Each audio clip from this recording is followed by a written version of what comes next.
βρίσκεται στο Μουσείο Σύγχρονης Τέχνης.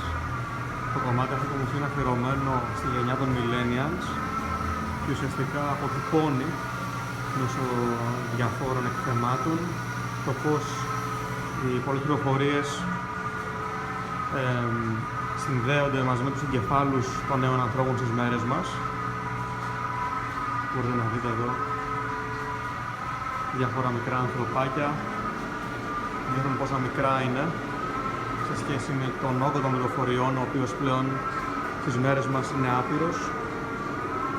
Έχουμε μηχανήματα 3D printing και κατευθυνόμαστε τώρα στο κύριο έκθεμα που είναι ένα ανθρώπινο σώμα.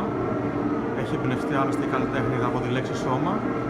Είναι συνδεδεμένο με διάφορα καλώδια πολύχρωμα, τα οποία συμβολίζουν τον όγκο των πληροφοριών τα οποία διαδίδονται και μεταφέρονται σε πολύ γρήγορο χρόνο.